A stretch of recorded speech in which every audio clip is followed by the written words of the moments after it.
Buenos días a la mayor parte de ustedes, porque me imagino que están muchos de ustedes en América Latina. Yo en este momento estoy en España, en Bilbao. Hoy tenemos una reunión, como muchos sabrán, pues una reunión importante. Están reunidos aquí la mayor parte de los rectores de las universidades de la compañía. Está también el padre general. Hoy han tenido por la mañana la sesión inaugural. Como les decía Daniel al comienzo de la sesión, John Dardis no podía reunirse con nosotros, él está ocupado en esta reunión, así que, bueno, pues Daniel, que trabaja para John, comenzaba la sesión y yo continúo. El título que habíamos escogido para esta presentación es Ciclo y proceso de misión ignacianos. Yo voy a hablar fundamentalmente del ciclo, y dentro de ese ciclo voy a introducir el proceso. Como verán ustedes, son ideas bastante sencillas, son bastante básicas, y lo que tratan fundamentalmente de hacer es de incorporar a los procesos habituales de planificación, de planeación, como algunos de ustedes pueden decir, incorporar valores ignacianos, algo que tenemos como tarea en la mayor parte de nuestras provincias. Por lo tanto, cuando hablamos del ciclo de la misión, en realidad estamos hablando de un ciclo de planificación. Es decir, cuando planificamos, nosotros nos planteamos una serie de años. Nos planteamos llevar a cabo el arco de una serie de años. En este caso, pues pueden ser 3, 4, 5 años, una cosa así. Es de lo que vamos a hablar, de un ciclo de planeación, de un ciclo de planificación que podemos llamar ciclo de la misión. Algunas precisiones sobre la presentación, que esperemos que no dure más allá de las 4, yo procuraré terminar antes. Algunas precisiones.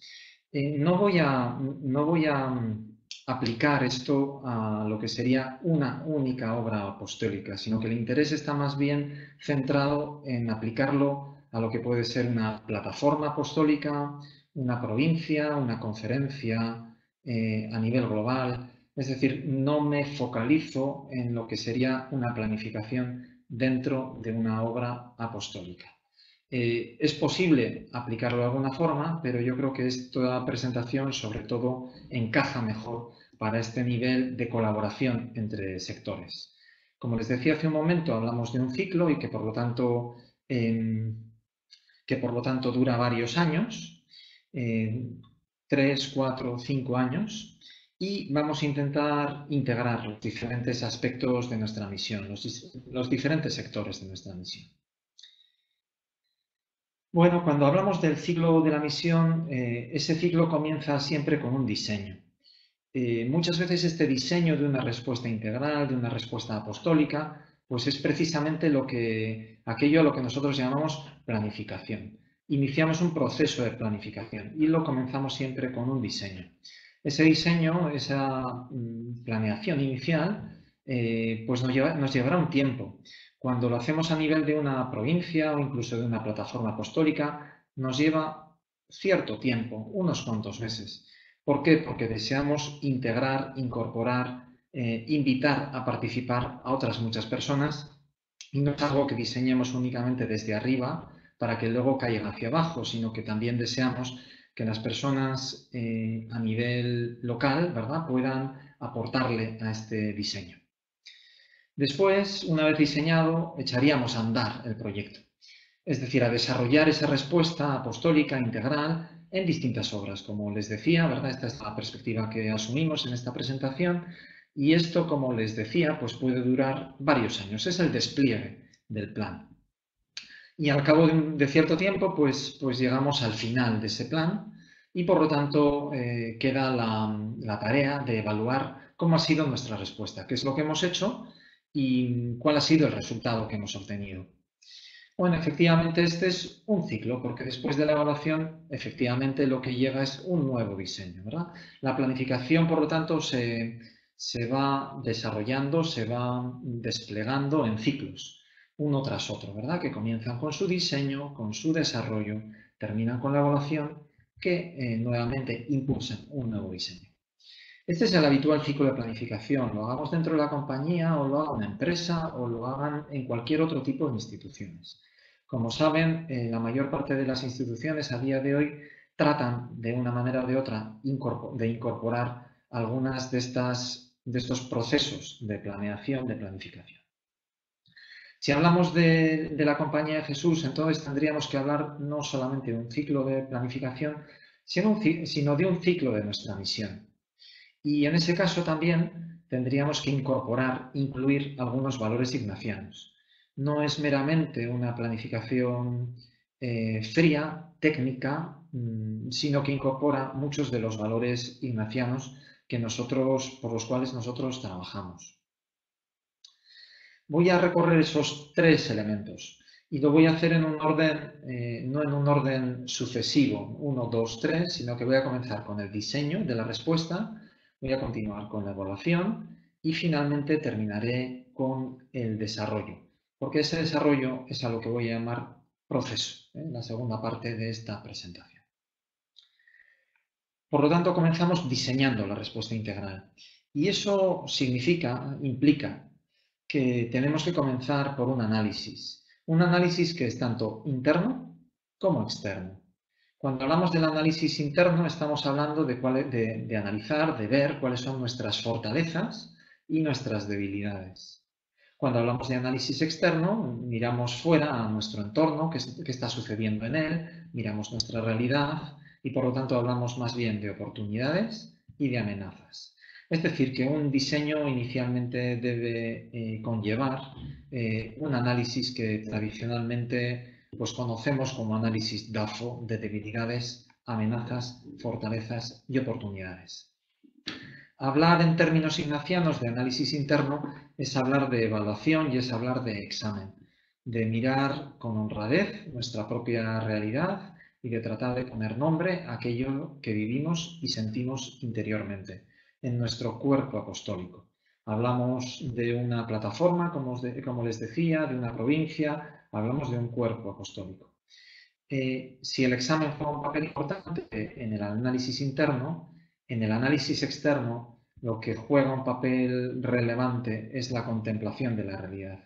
No se trata únicamente de analizar de manera fría la realidad, sino de contemplarla como Dios la mira, para ver dónde está el presente y dónde está el activo. Tal vez yo pongo en ese color azul más clarito alguna actitud ignaciana, algún elemento ignaciano que es importante retener en esta fase, que sería en este caso el conocimiento interno. Como saben, es una expresión muy querida de San Ignacio, que nos pide tener conocimiento interno, por supuesto, del Señor durante toda la segunda semana, pero también nos pide tener conocimiento interno del pecado, conocer el pecado, ¿verdad? Conocerlo internamente. Y también nos pide tener conocimiento interno de tanto bien recibido. Es decir, una expresión que está bien recogida a lo largo de los ejercicios y que se refiere no solamente a un conocimiento analítico, sino también sintético. No solamente frío, sino también afectivo, movilizador, creyente. Bueno, de esto hablamos cuando hablamos de conocimiento interno y ciertamente en el análisis tenemos la tarea de incorporar alguno de estos elementos que supone que conlleva el conocimiento interno. Una vez hecho ese análisis, nos podemos comprometer con la realidad, comprometer nuestro cuerpo apostólico con ella y determinar, por lo tanto, lo que sería nuestra misión y nuestra visión. Cuando hablamos de misión, hablamos, por lo tanto, de aquello a lo que nos dedicamos. Hay una misión bien acuñada en la compañía en el año 1975, como todos recordamos, ¿verdad? El servicio de la fe y la promoción de la justicia. Esto es la compañía, así decía la congregación en el año 1975. Seguramente a día de hoy cada uno de nosotros, en nuestras plataformas, etcétera, tenemos que redecir nuevamente esa misión dicha de esa manera o de otra en nuestro nuevo contexto, en nuestro contexto particular. Esa es la misión, a qué nos dedicamos. Y por otro lado está la visión, es decir, dónde creemos que debemos estar dentro de 3, 4 o 5 años, dependiendo cuánto dure, cuánto se prolongue el ciclo de misión. La visión es algo muy importante. Es lo que nos permite, es como una plantilla que al cabo de unos años nos permite decir, hicimos bien aquello que pretendíamos, Hemos llegado allí a donde aspirábamos. Bueno, en este momento de formular la misión y la visión, hay dos valores que son muy importantes. Uno es la libertad. La libertad. No sentirnos aferrados a todo lo que hacemos, a cómo se han hecho las cosas hasta hoy, a nuestras propias instituciones, sino tener indiferencia, lo que en el lenguaje ignaciano llamamos indiferencia, que no es otra cosa que la libertad que surge de un amor apasionado por Jesús y su reino, por Jesús y el reino. Libertad, por lo tanto, un valor muy importante que comprometer en este momento para poder formular una misión y una visión valientes y comprometidas. Y por lo tanto también un segundo valor que incorporar aquí sería la generosidad. Yo entiendo que esas dos, libertad y generosidad, están incluidas en la expresión de la indiferencia ignaciana. Y en tercer lugar, propiamente vendría en este tercer pasito del diseño la planificación, lo que propiamente llamamos la planificación. Es decir, establecer algunos objetivos estratégicos muy importantes que deben marcar algunas prioridades sobre todo lo que hacemos, es decir, escoger algunos campos de actividad que nos parece que son los más fecundos, los que darán lugar a mayores cambios, que nos acercarán más a la visión que hemos establecido, establecer esos objetivos estratégicos, unos poquitos, que nos marcarán la pauta a seguir en los próximos años y que contribuyen ciertamente a la misión. Este es un punto donde es necesario incorporar la creatividad, es un momento de creatividad.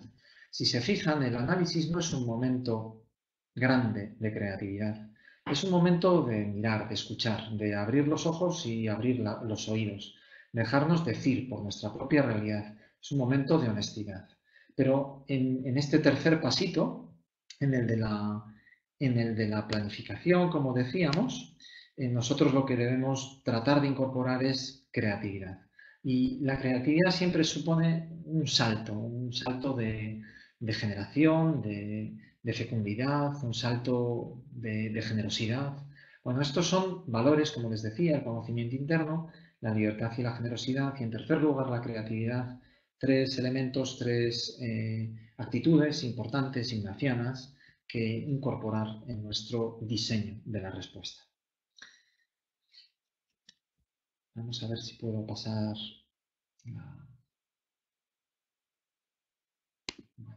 el plan inicial. Pues ahí tienen el plan inicial que nosotros llevamos a cabo en unos pocos meses, tal vez 6, 7, 8 meses, dependiendo de cómo preveamos, sobre todo, los pasos de participación, que deberían estar incluidos tanto en el análisis, en el compromiso y también en su medida en la planificación. Después, dentro del ciclo tendríamos el desarrollo de esa respuesta, ¿verdad? Una vez diseñada, pues cómo la desarrollamos en distintas obras. Es ahí donde, como les decía, vamos a hablar del proceso de misión. Yo en este momento no me detengo en este segundo paso, sino que voy a dar un salto hasta la evaluación, pero regresaré sobre este punto en un ratito. Tendríamos como tercer elemento la evaluación de la respuesta.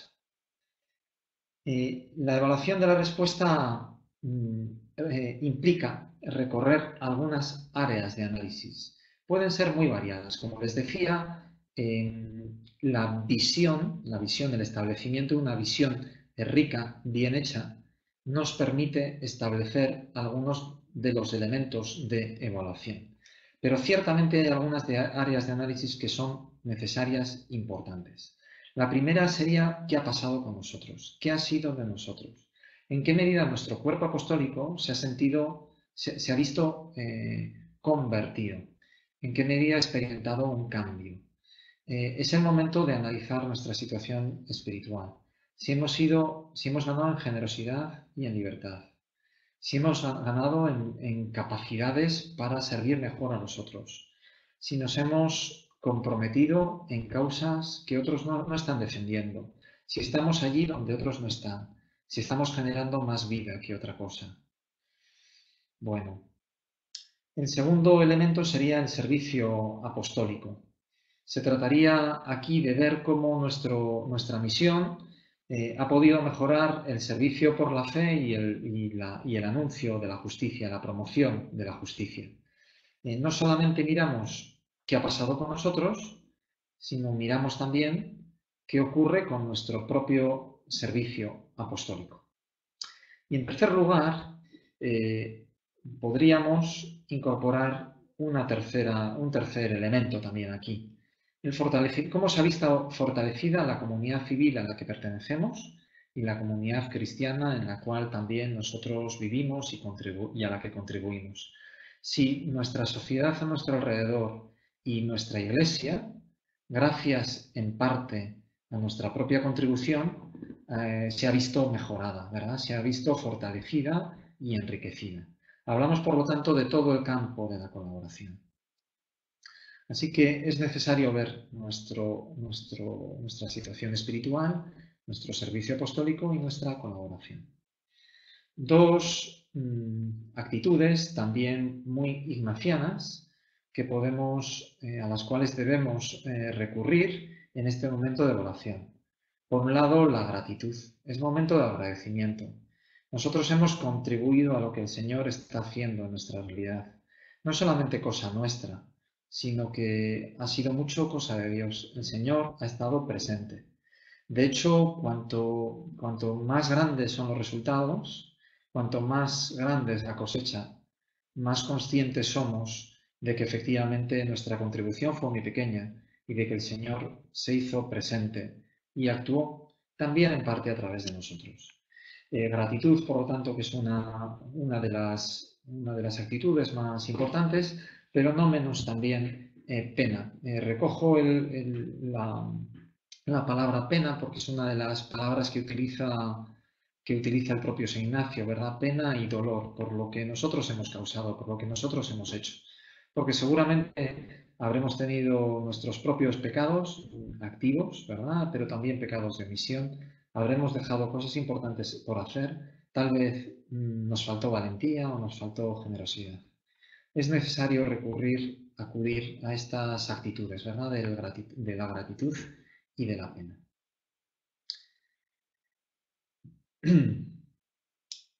Por lo tanto, hablamos del ciclo de la misión en la compañía de Jesús y de una metodología que incluye valores ignacianos.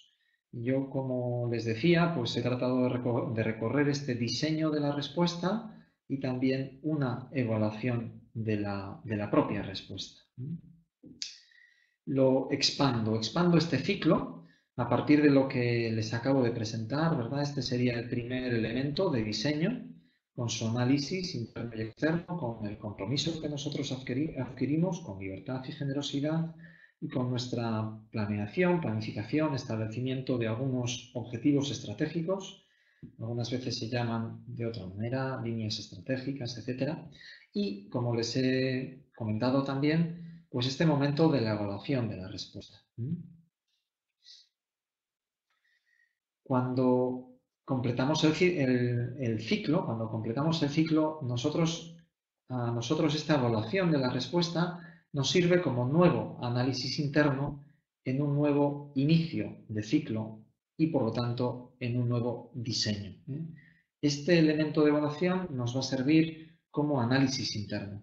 Nos faltará nuevamente contemplar la realidad con los ojos de Dios, con ojos esperanzados, confiados en la presencia activa de Dios entre nosotros. Y en lo que me voy a detener a continuación es en el propio proceso de misión, que sería ese segundo elemento que he dejado para este rato, para este segundo momento. Por lo tanto, hablamos de desarrollar, de desplegar la respuesta en distintas obras apostólicas y a eso le llamamos proceso de misión. Hemos hablado del ciclo y el proceso está dentro de ese ciclo. Bueno, una primera consideración que sirve como manera de introducción de este ciclo.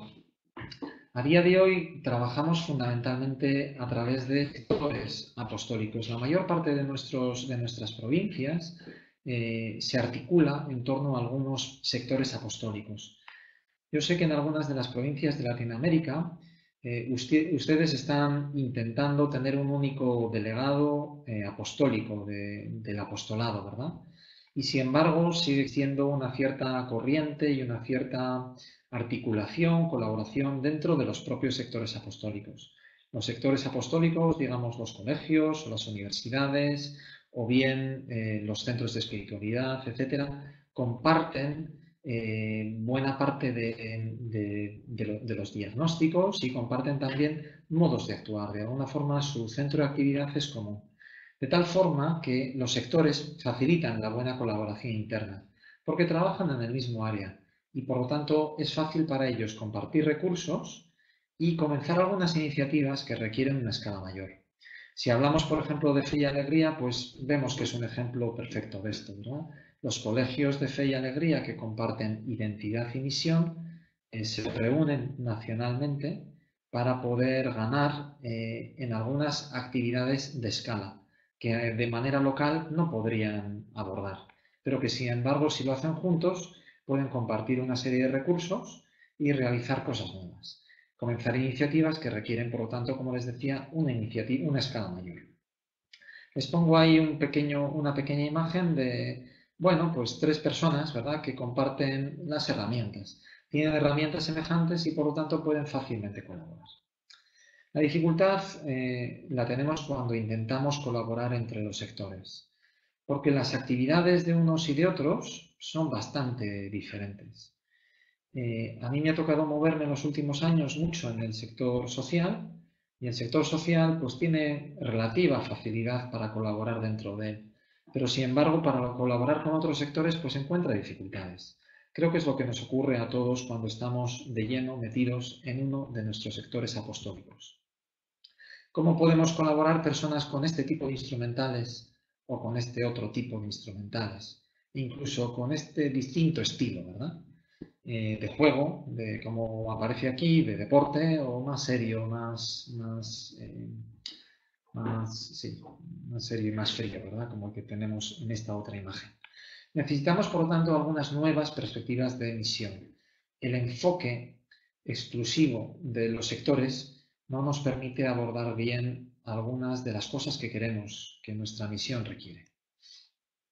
Es ahí donde podemos introducir este proceso de misión.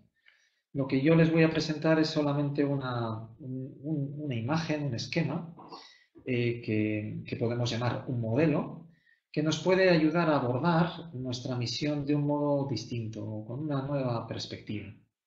Es un modelo, un esquema y por lo tanto, como siempre sucede con los modelos, pues es simple y tiene limitaciones.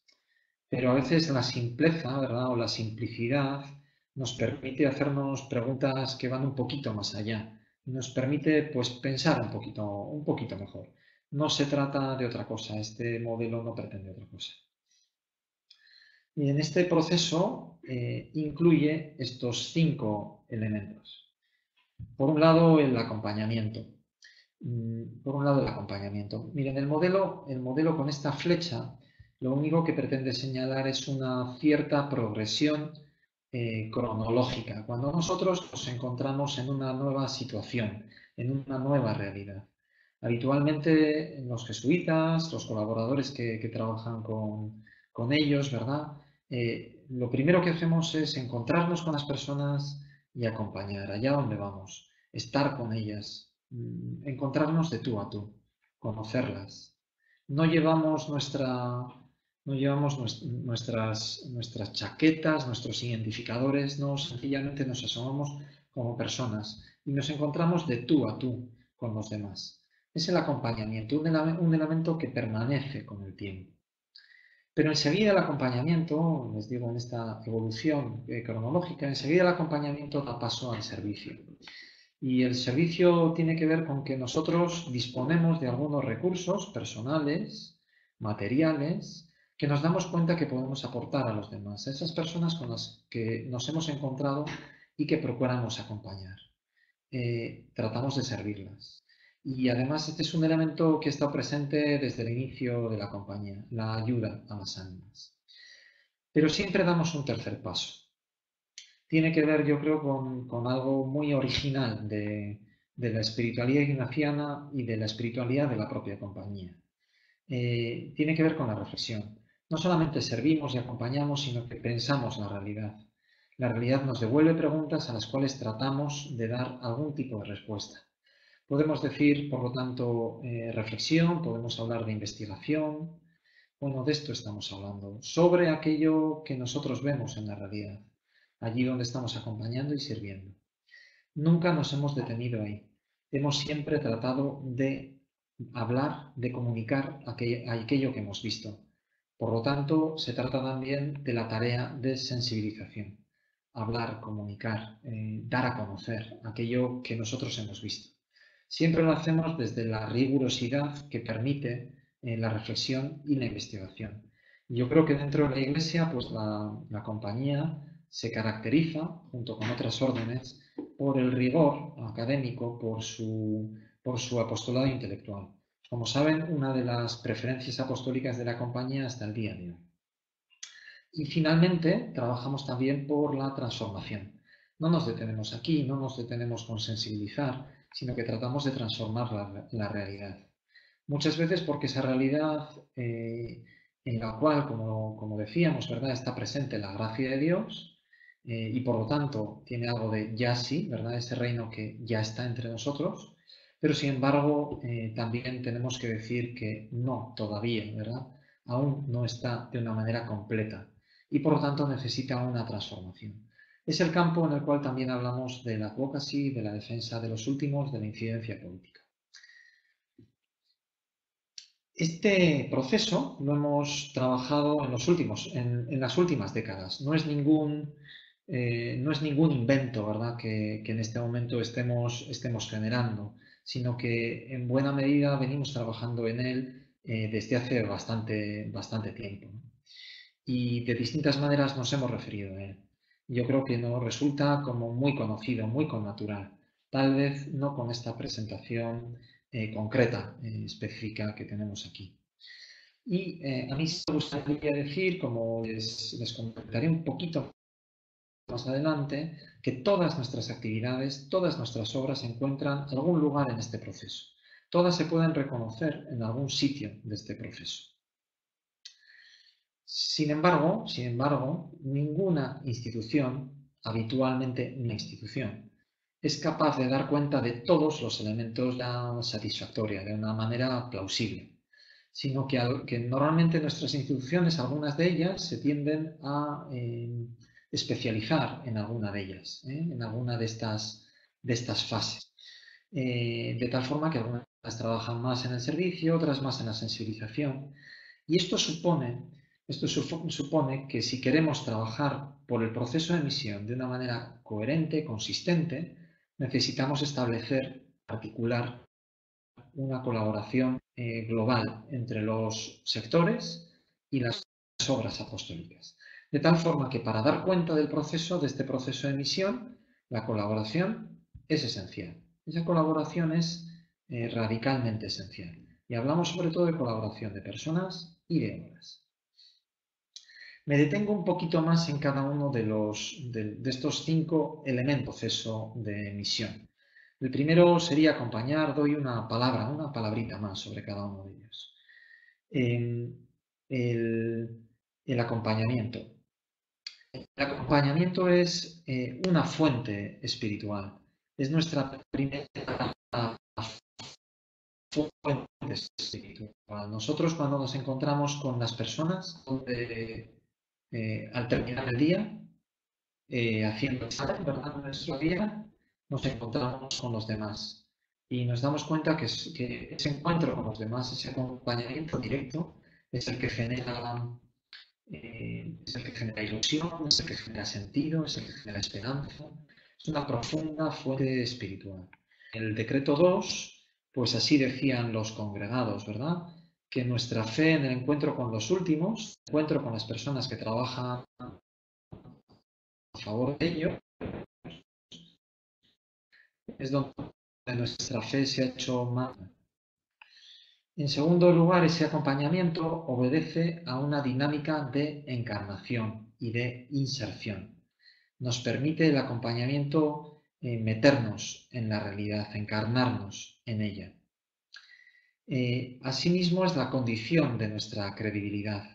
Cuando nosotros acudimos a políticos, a personas que tienen cierto grado de influencia en nuestra sociedad y les hablamos, la mayor parte de las veces no nos escuchan tanto porque aquello que decimos lo decimos muy bien, porque somos más listos que los demás, no, sino porque somos creíbles y solamente cuando lo somos. Nos escuchan porque estamos presentes en aquellos lugares de los que hablamos. Hace poco aquí en España se hizo un informe sobre la condición de los centros de detención de inmigrantes y es un informe que tiene una gran acogida a nivel español, precisamente porque la compañía lleva bastantes años trabajando dentro de esos centros y por lo tanto tiene una credibilidad. Y por último, en el acompañamiento nosotros generamos relaciones horizontales. Yo creo que a todos nosotros nos son necesarias y muy especialmente a los jesuitas. Desprendernos de muchas de nuestras, de los sobrenombres, ¿verdad? Que se nos van pegando, de jesuita, de padre, de profesor, de maestro, y desprendidos de ellas, parcialmente desprendidos de ellas, poder establecer relaciones humanas de tú a tú, de centro a centro de las personas con los demás. El acompañamiento es un elemento esencial de nuestra misión y un elemento que podríamos decir que atraviesa en este momento cierto grado de amenaza. Cuando la compañía se reduce y la compañía lo hace en la mayor parte de los lugares donde estamos, pues tendemos a estar en otros puntos de este proceso y el acompañamiento se nos hace más difícil. Cuando hablamos del servicio, estamos hablando de que efectivamente, pues desde tiempos de San Ignacio, estamos llamados a servir, a ayudar a las ánimas. Ese fue todo el deseo de San Ignacio desde el principio de su conversión, el deseo de ayudar a los demás. Y los ejercicios, el dar ejercicios no tenía otra pretensión, ¿verdad?, que ayudar en lo esencial de las personas a que crecieran, ayudar a sus ánimas. El servicio habitualmente necesita instituciones. Fácilmente el servicio se configura en una institución que tiende a crecer. Y las mayores instituciones que tenemos en la compañía se encuentran en este ámbito del servicio. Podemos hablar de nuestras universidades, de nuestros centros sociales grandes, de los colegios. Las grandes instituciones proceden de nuestro deseo de servicio y son proveedoras de servicios.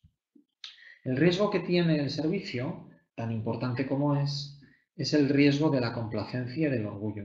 No pocas veces nos sentimos más importantes, más grandes, más relevantes, más escuchados, precisamente por estas grandes instituciones que tenemos, que muchas veces han nacido en las periferias de nuestras ciudades, pero que con el paso del tiempo, cuando ellas han permanecido, las instituciones han permanecido, han pasado a estar en el centro de nuestras ciudades, muchas veces incluso atrayendo a parte de las personas que hoy viven alrededor de ellas.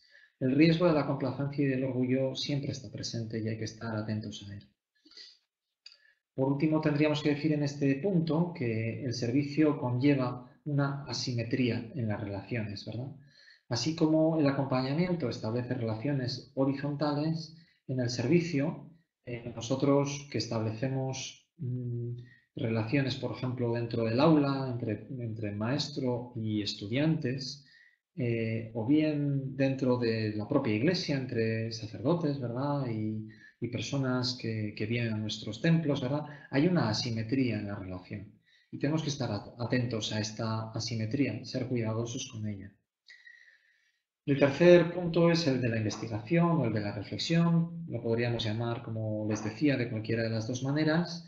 Y cuando hablamos en este momento de ella, de la investigación o de la reflexión, me refiero fundamentalmente a reflexionar la experiencia, es decir, a reflexionar sobre el acompañamiento y el servicio que estamos haciendo.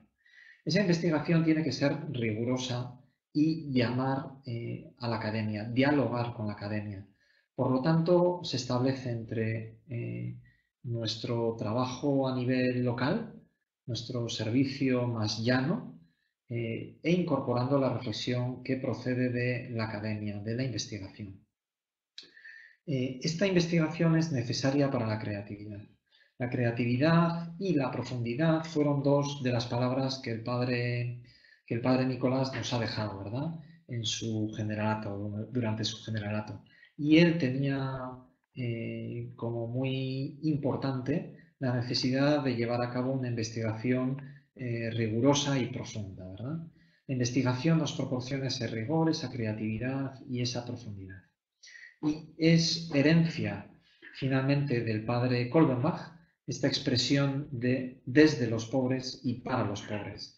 No hacía sino repetirla cada vez que acudía a una universidad y tenía un discurso hacia las autoridades de la universidad.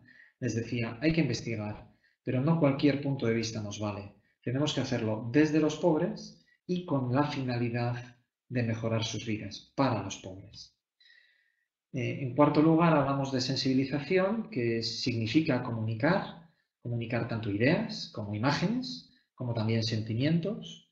Hablamos de hacerlo a públicos diversos, hablamos de celebración y hablamos de generación de nueva cultura. La Congregación General 34 nos dejó el legado, ¿verdad?, del deseo de transformar la cultura. Solo transformando la cultura podremos también transformar nuestras estructuras políticas y económicas. Necesitamos trabajar el humus el humus social, cívico, en el cual estamos inmersos. Y esa transformación sociocultural es muy importante. La sensibilización opera en este terreno. Y finalmente tenemos el advocacy, que tiene que ver con defender la incidencia política, que tiene que ver con defender a los últimos y tiene que ver con contactar a decisores públicos. Una reflexión más con un signo de interrogación. Bueno, es probable que cuando nosotros acompañamos y servimos nos encontramos muy alejados, en las fronteras, nos encontramos en grandes fronteras, en fronteras del dolor, del sufrimiento, en fronteras de la marginación, de la exclusión, en fronteras también de la increencia. Bueno, y por otro lado, cuando estamos sensibilizando y tratamos de defender, de hacer incidencia política, nosotros lo que tratamos aquí es de tender puentes entre aquellos que son capaces, tienen una influencia sobre nuestra sociedad y aquellos que sufren, aquellos que se encuentran en una situación peor, ¿verdad?, más deteriorada. Nosotros generamos puentes. Estos dos elementos de acompañamiento y servicio se mueven más en el nivel local y podríamos decir que la investigación, la sensibilización y el advocacy, la incidencia, se mueven más en un ámbito de creación de redes, de colaboración extendida, amplia, nacional, internacional, regional. ¿Dónde están nuestras instituciones? Yo les decía hace un momentito, ¿verdad?, que nuestras instituciones, todo aquello que hacemos, de alguna forma se podría ubicar en este proceso y que por lo tanto nos permite ver de manera diferente aquello que estamos haciendo. Nuestras comunidades acompañan, ¿verdad? Hay veces que nuestras comunidades acompañan. A veces están demasiado acantonadas y están demasiado cerradas, pero es posible que nuestras comunidades se encuentren cerca de las personas y las acompañen. Entre nuestras casas, podamos convivir con ellas, etc. ¿no?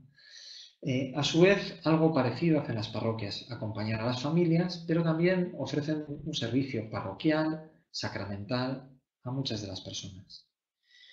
Si podemos hablar de otras obras, como son las obras sociales, que son aquellas que sirven, que ofrecen un servicio, podemos decir, de caridad. Tenemos nuestros colegios, que también sirven, ofrecen un servicio educativo. En ocasiones también acompañan a las familias. Tenemos nuestras universidades, que sirven, ofrecen un servicio universitario, que también investigan y que en ocasiones pueden llegar incluso a la incidencia política, incidencia pública. Hablamos de nuestros templos, que ofrecen habitualmente servicios sacramentales, y hablamos de nuestros centros de espiritualidad, que ofrecen también servicios espirituales a las personas que se acercan a ellas. Pero también tenemos publicaciones, bastantes revistas, que lo que hacen fundamentalmente es sensibilizar. La mayor parte de nuestras revistas tratan de hacer esto, dar a conocer, poner en contacto con otras realidades. Algunas de ellas también se atreven con la investigación, investigan, profundizan y hablan de ello, lo llevan a sus páginas. Tenemos también centros de fe y cultura, fe, justicia, cultura, dependiendo de las provincias, se llaman de una manera o de otra, que también buscan sensibilizar en el entorno de nuestra sociedad y en ocasiones también tienen un elemento investigador, reflexivo. Cuando hablamos de centros sociales, no tanto de obras sociales, de centros sociales, hablamos de centros, de instituciones que investigan, sensibilizan e inciden, ¿eh? Y que lo tratan de hacer de una manera coordinada, se especializan en eso. Y luego también tenemos que recordar a muchos jesuitas individuales insignes, bien conocidos en nuestro entorno, que son capaces de hablar de cuestiones candentes en nuestra sociedad, sensibilizando sobre ellas, sobre esas cuestiones, ¿verdad? Y que juegan un papel importante. Muchas veces somos conocidos por ellos. Bueno, lo que sucede es que en este proceso, esos 5 elementos no ocupan cada uno de ellos un 20%, ¿verdad? El acompañamiento un 20%, el servicio un 20%. No, sino que hay algunos elementos que son más amplios, son más grandes. En ellos tenemos más recursos, hacemos más esfuerzos. Posiblemente tiene que ser así. Posiblemente esto debe ser así. Lo que sí es importante es mantener un cierto equilibrio. Tal vez el advocacy solamente requiera un 5% de nuestro esfuerzo, pero requiere una presencia. Bueno, lo que es cierto es que nosotros, como Compañía de Jesús, la mayor parte de nuestros recursos los tenemos en el ámbito del servicio. Pero también tenemos bastantes recursos en el ámbito de la sensibilización. Y por estos dos somos bastante conocidos. Bueno, estos elementos no son nuevos. Estuvieron siempre en el servicio de la fe. Siempre estuvieron. Pero la unión podríamos decir que era débil. Acompañamos espiritualmente, servimos sacramentalmente, investigamos en teología y filosofía, sensibilizamos con una difusión cultural de la fe y siempre tuvimos contactos con decisores. Es posible que recuerden cómo San Ignacio una vez recibió a un jesuita que había recibido la invitación a ser confesor de un rey. El jesuita se lo presentaba a Ignacio y le decía, pero yo creo que debo decir que no, que esto no es nuestra misión. Y sin embargo Ignacio le dijo, no, tú tienes que decir que sí a ser confesor de un rey. ¿Por qué? Porque vas a tener una influencia muy grande en una persona que toma decisiones muy importantes. Muy importantes. Hay que hacerlo con sumo cuidado, pero es necesario que lo hagamos bien. Ese elemento está presente siempre. Algunas de las páginas no tan brillantes de la compañía se han escrito desde este capítulo, pero por otro lado es un elemento necesario y en él estamos presentes. Y a mí me gustaría hoy hacer también un recuerdo muy especial a nuestro compañero, el rector de la UCA de Managua, ¿verdad? José Alberto Idiáquez, en este momento en una situación muy delicada precisamente por tener una voz pública en una situación que atraviesa el país enormemente comprometida. Como les digo, esto siempre estuvo presente, pero la unión era débil. Pero sí es cierto que hubo una ligazón histórica entre la investigación en teología y filosofía y la sensibilización.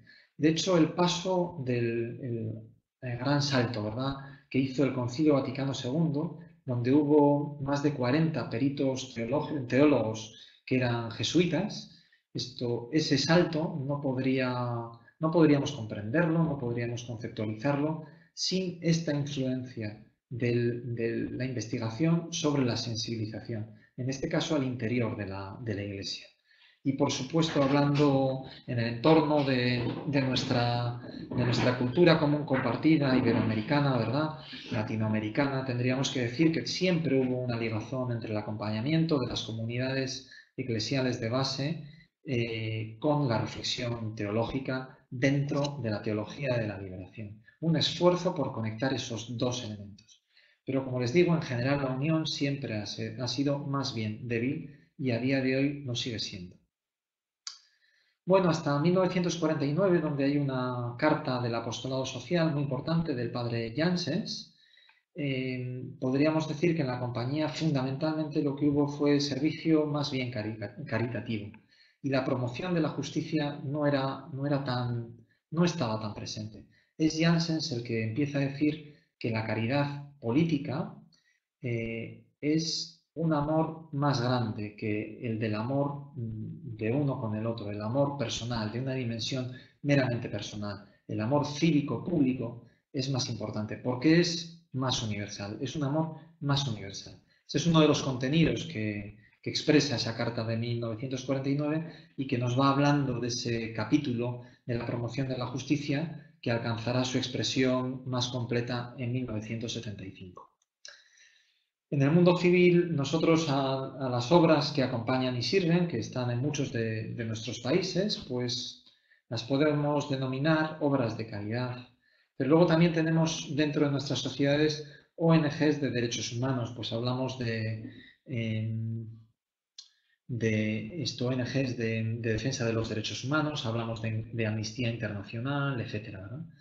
ONGs de derechos humanos. Pero yo creo que hay una integralidad propia de la compañía donde podemos reconocer todo lo que nosotros somos, todas las obras que nosotros tenemos y que nos dedicamos a este conjunto, ¿verdad? A este gran conjunto integral de actividades de misión, de acompañamiento, servicio, investigación, etc.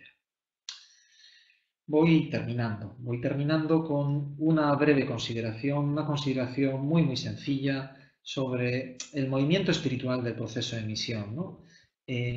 ¿Por qué lo hago? Pues porque necesitamos seguir introduciendo nuestra actividad planificada, nuestra actividad planeada dentro de un gran movimiento espiritual. Yo creo que necesitamos mirar a la vez esas dos realidades. Lo he intentado hacer en la primera parte, ¿verdad? Hablando del diseño de la respuesta y también de la evaluación. He incluido algunos elementos dentro del proceso y ahora echamos un poquito para atrás, nos alejamos un poquito del proceso, lo miramos con un poquito más de distancia y observamos este movimiento espiritual por si a ustedes les puede servir. Pues podemos recordar ese número importante de los ejercicios espirituales, 236, contemplación para alcanzar amor, donde Ignacio nos pide que contemplemos cómo Dios actúa y trabaja en todas las cosas. No es meramente un Dios que crea, que todo lo genera, ¿verdad? Sino que está presente en la vida, está presente en la historia. Y posiblemente buena parte del ejercicio de discernimiento que nosotros hacemos y que Ignacio emprendió, tiene que ver con este observar cómo Dios actúa y trabaja en todas las cosas. ¿Qué hace? Acompaña a los necesitados. Y nosotros nos encontramos más de una vez a las personas arrodilladas en una iglesia, ante un crucifijo, ante María, sencillamente sintiéndose aliviadas al contemplarlos, al estar junto a ellos, sintiéndose acompañados. Pero es un Dios que sirve a los pies de las personas, acompaña y sirve a los pies, como hace Jesús en la última cena, cuando habiendo amado a los suyos que estaban en el mundo, los amó hasta el extremo. Es también un Dios que nos ayuda a vivir en la verdad, que no nos permite que vivamos en la mentira, que siempre nos encamina a echar luz, a verter luz en aquellos lugares de sombra de nuestras vidas y de nuestras realidades sociales. Es un Dios que hace que su nombre se conozca, ¿verdad? Que se conozca y pueda ser santificado, que ese nombre sea el nombre de Dios, del verdadero Dios. Nos ayuda a esto, trabaja por ello, y que transforma las comunidades, las sociedades, el mundo. Acompaña, sirve, genera verdad, da a conocer su nombre, transforma. Nosotros respondemos colaborando. Esto es lo que nos pide precisamente la contemplación para alcanzar amor, que respondamos colaborando. Tomad, Señor, y recibid, ¿verdad? Que igual que nosotros hemos recibido tantas cosas, también contribuyamos más con nuestras obras que con nuestras palabras. Y respondemos acompañando, sirviendo, investigando, sensibilizando y transformando. Y esto es una profunda experiencia de Dios, que ciertamente nos renueva a nosotros y también renueva nuestra misión. Por lo tanto, hablamos de un Dios que está activo a través de todo esto y que al mismo tiempo nos piden nuestra colaboración, así lo tratamos de hacer, generando una profunda experiencia espiritual en nuestro interior que nos renueva y que también renueva nuestra misión. Bueno, pues esto es lo que yo tenía para presentarles esta tarde. Les agradezco mucho su atención a los que hayan llegado hasta aquí, a quienes hayan llegado hasta aquí, y podemos tener, de acuerdo con lo que nos decía Daniel al comienzo, podemos tener un rato de preguntas. Es posible que en el chat hayan ya puesto alguna de las preguntas, etc. Vale, este es un resumen.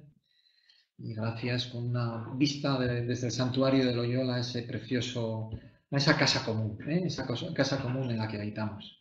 Unos colores de primavera, en este caso, muy bonitos. Parecen otoñales, pero en realidad son de hace poquitos meses por aquí, más bien de primavera. Gracias.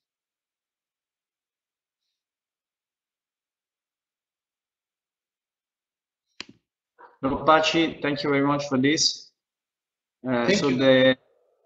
If you guys have any questions, just type them in and we'll try and publish them now, and Pachi will answer them. So we had one from Jorge Serrano. If you want to start with that, and we'll see if more questions will come in soon. Voy leyendo las preguntas, así las leo en voz alta, según me las va poniendo Daniel, si es que hubiera alguna otra. Pachi, en tu análisis, gozo y pena se relacionan con la transformación o no de nosotros mismos y de la realidad, no con la cantidad de cosas que hacemos o dejamos de hacer. Sí, yo creo, Jorge, me alegro de saludarte, Jorge, espero que estés bien, sí, yo creo que gozo y pena se relacionan, gozo y pena, decía yo, gratitud y pena, ¿verdad? Yo creo que se relacionan con nuestra propia transformación. La gratitud nos permite reconocer a Dios. Seguramente la gratitud es lo que mejor nos permite reconocer a Dios presente, activo, ¿no? ¿Qué agradecemos? A Dios presente en la vida. Y eso nos permite cambiar nosotros, tener otra actitud ante la vida, no andar de víctimas por la vida, algo que no nos cuesta poco. Muchas veces andamos buscando ventanillas donde presentar nuestras quejas y no las encontramos. Nos permite revertir esta inclinación tan presente en nuestras vidas y reconocer que Dios está presente y que nos sigue llamando, ¿no? Para que yo enteramente reconociendo pueda en todo amar y servir, ¿no? Para que yo pueda corresponder. La gratitud nos permite la correspondencia, es lo que nos permite la correspondencia. No es lo nuestro, lo fundamental, una respuesta que se genera en el campo ético, sino una respuesta que se genera en el ámbito de la gratitud. Y la pena nos permite ir cambiando o preparando nuestro cambio. Sabemos que el cambio es enormemente difícil. Es muy difícil en nuestras vidas cambiar, ¿no? Pero yo creo que la pena nos permite poner una gota de verdad en ella, en la vida, y al mismo tiempo ansiar otro modo de estar ante nuestra realidad. Y ese es un escaloncito importante. Nuestra transformación finalmente no ocurre únicamente por nuestro esfuerzo, ni siquiera por nuestros sentimientos, sino que se genera por pura gracia. Nosotros sabemos que se genera por pura gracia, que hay que pedir.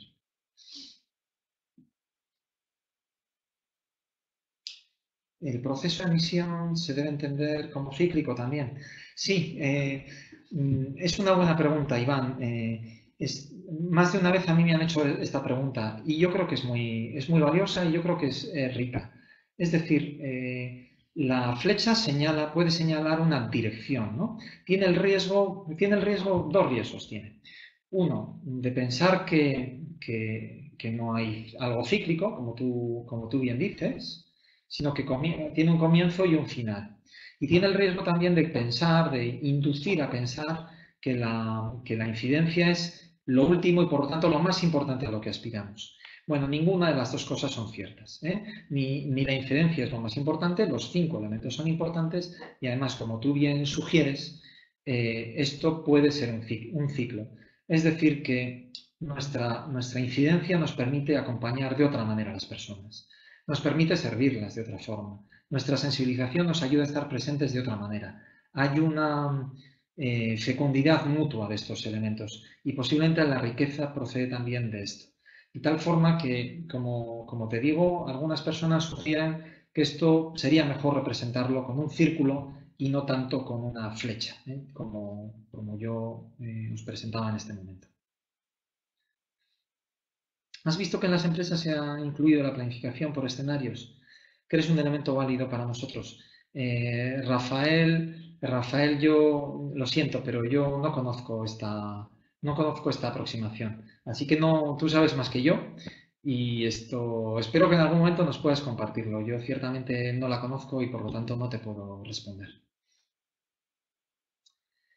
La evaluación no debería ser un proceso constante a través del examen. En algunos modelos se habla de monitoreo y evaluación.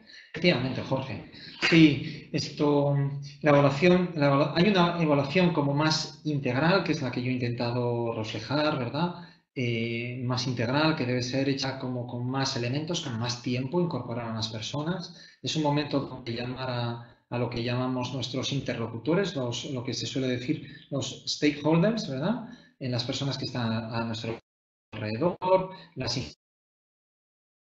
instituciones que trabajan con nosotros para preguntarles, ¿estamos haciendo lo que debemos hacer?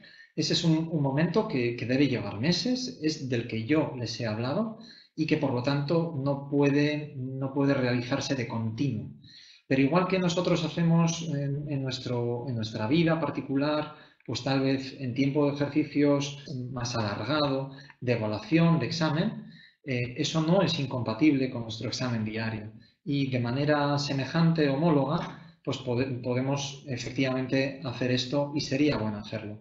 De una manera anual o de una manera bianual, tener algún ratito, sobre todo en nuestras obras o en el caso de lo que yo les hablaba, ¿verdad? De la plataforma, de las plataformas, de las provincias, un tiempo, tal vez al cabo del año o dos veces al año, donde podamos detectar qué es lo que estamos haciendo bien y qué es aquello donde no estamos trabajando adecuadamente. A veces incluso es un momento muy importante para confirmar que algunas de las decisiones que tomamos en el momento de la planeación inicial, que eran difíciles, debemos seguir insistiendo en ellas por mucho que no estemos dando pasos. Porque a veces tenemos el riesgo de echarnos para atrás por miedo. Y recuerden, ¿verdad?, que una de las cosas que pedía San Ignacio al Padre General era precisamente perseverancia ante las grandes obras. Tiempo prolongado y sosegado para discernir, pero después perseverancia. Yo creo que el momento de monitoreo, de examen, el equivalente al examen ignaciano, es un buen momento para ver si nosotros nos estamos echando atrás en algunas de nuestras decisiones importantes precisamente por cierto miedo que no nos falta. Emilio, qué bueno. Hola Pachi, me alegra verte. Yo no te veo, pero bueno, no es pregunta, es una reflexión para que lo comentes. Me ha aclarado la relación entre planificación y discernimiento. No son dos momentos distintos. Discernimiento está incorporado en la planificación desde el inicio. Por ejemplo, eso que decías de aplicar conocimiento en el análisis de la realidad. Efectivamente, o sea, hay que incorporar esas dos cosas desde el comienzo. Yo he tratado de dar relieve a alguna de las actitudes ignacianas a las cuales debemos estar más atentos en un momento determinado de la planificación, ¿no? Y también en el proceso de emisión he tratado de darle ese mismo relieve ignaciano. Pero como tú dices, ¿verdad? Esto debemos estar atentos a ello, porque fácilmente la planificación, fácilmente tendemos a hacerla excesivamente técnica. Incluso porque las personas más inclinadas a lo espiritual dentro de nuestra compañía están en un lado, ¿verdad? Están en un lado, se dedican a un tipo de apostolado y las personas que están al frente de las obras normalmente pues tienen otro tipo de inclinación. Esos dos mundos hay que integrarlos y de hecho en la compañía a día de hoy no hablamos exclusivamente de discernimiento ni exclusivamente de planificación, sino que hablamos de discernimiento y planificación apostólicas. Y el delegado que en este momento, perdón, el consejero general que tenemos, John Dardis, que nos convocaba hoy, precisamente es consejero general de discernimiento y planificación. La Congregación General 36 nos ha permitido entender esto de manera conjunta. hago un último comentario sobre esto, ¿verdad? Yo creo que es muy importante que en nuestras reuniones de evaluación, de análisis de la realidad, de misión, de invitación a otras personas a participar de todo esto, incorporemos la conversación espiritual y el discernimiento. A veces con ese tipo de conversaciones de doble ronda, ¿verdad? Una ronda con un tiempo limitado para cada una de las personas, donde todos tengamos algo que decir, no entremos directamente en una discusión, sino que entremos en la consideración de las mociones internas, ¿no? Yo creo que ese modo de hacer es muy importante que lo incluyamos en todos los procesos de planificación. Questions? Do we have time or? As you like. Okay, so last 3 questions, guys. After that, no more questions. Sorry, it's a question of time. Yes. Acompañar debería ser parte de la investigación y el cabildeo. Es un cambio de relación con el otro. Sí, acompañar debería ser parte de... O sea, el proceso nos permitiría incorporar todo esto. Fíjense que a veces nos hemos... O sea, yo creo que parte de nuestro pecado en las últimas décadas ha sido minusvalorarnos unos a otros. Nos hemos minusvalorado. Yo vengo de un sector que ha corrido el riesgo de minusvalorar a otros sectores, el sector social. Y yo creo que el proceso nos permite ver que la misión es muy amplia y que aquí todos tenemos algo valioso que aportar y que todos tenemos que dar cuenta los unos de los otros. Efectivamente, o sea, en la investigación, hablamos de una investigación pegada a la realidad, pegada a lo que hacemos. Hablamos de una investigación que debe ir rescatando los datos de la propia realidad. No es una investigación puramente académica en diálogo solamente con los mejores artículos que se han publicado en la materia, ¿no? Hablemos de inmigración, hablemos de increencia, de lo que hablemos, del campo que hablemos. No, tiene que ser una investigación basada en lo que nosotros estamos viendo. Porque además una de las cosas que yo creo que todos nosotros hemos comprendido es que efectivamente las personas que están a pie de calle muchas veces llegan a conclusiones racionales que son prácticamente un atajo sobre la reflexión larga de los razonamientos, ¿verdad? Hay gente que sencillamente por intuición en la realidad es capaz de ver cosas que a otros en la investigación académica les llevan muchos razonamientos, largos razonamientos. Acompañar está llamado a ser incorporado a la investigación y, por supuesto, a la incidencia. Nosotros tenemos, ¿verdad?, un compañero en Camboya que ha estado durante muchos años, también a día de hoy, trabajando para los discapacitados físicos, personas que han pisado una mina antipersonal en el campo, muchas veces niños, y tratando de generar sensibilización a nivel internacional. Siempre que lo hacía, iba acompañado de alguna de estas víctimas. Muchas de ellas no hablaban inglés, sencillamente hablaban su pobre camboyano, no conocido más allá de sus propias fronteras. Pero su cuerpo hablaba, su vida hablaba, y eso generaba una capacidad de incidencia y de transformación en los decisores públicos, que fue un éxito para una campaña internacional por la prohibición de las minas antipersonales. Sí, es necesario incorporar el acompañamiento tanto a la investigación como al cabildeo. La planificación es un proceso, Rosana, muy buenos días, Rosana. Supongo que estás en Ecuador. La planificación es un proceso general a nivel de la provincia o conferencia, pero ¿qué hacer para que las obras, organizaciones entren en este proceso? Ya que las obras tienen sus propios procesos de planificación. ¿Cómo hacer que las obras entren en él? Pues no hay recetas. Yo creo que no hay receta, Rosana, y posiblemente tú lo sepas mejor que yo. Yo creo que esto depende mucho de liderazgo. Nada de esto va adelante sin un liderazgo importante a nivel de la plataforma, como decíamos, o de la provincia o de la región, ¿verdad?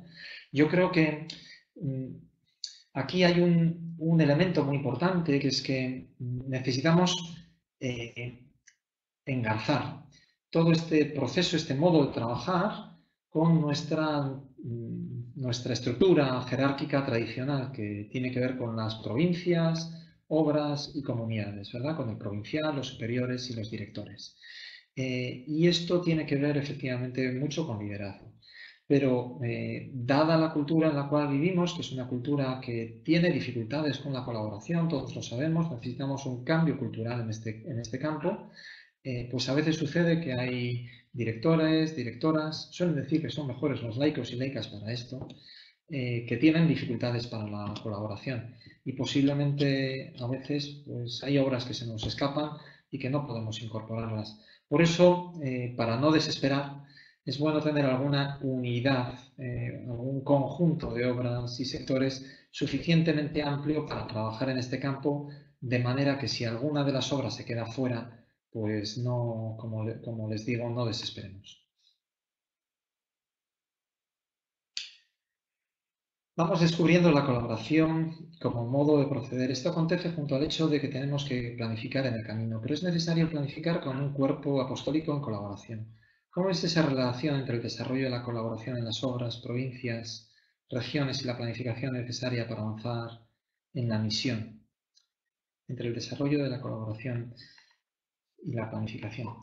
Sí, yo creo que deben ir de la mano, ¿verdad? Yo creo que es un buen tiempo, estamos en muy buen tiempo. La llamada de la Congregación General 36 y el liderazgo que tenemos en este momento del padre Sosa es un buen escenario para ir avanzando en esto. Yo creo que el tiempo nuestro es un tiempo de integración, es un tiempo de colaboración. Durante muchos años la compañía ha crecido por despliegue geográfico, por despliegue de obras, por multiplicación.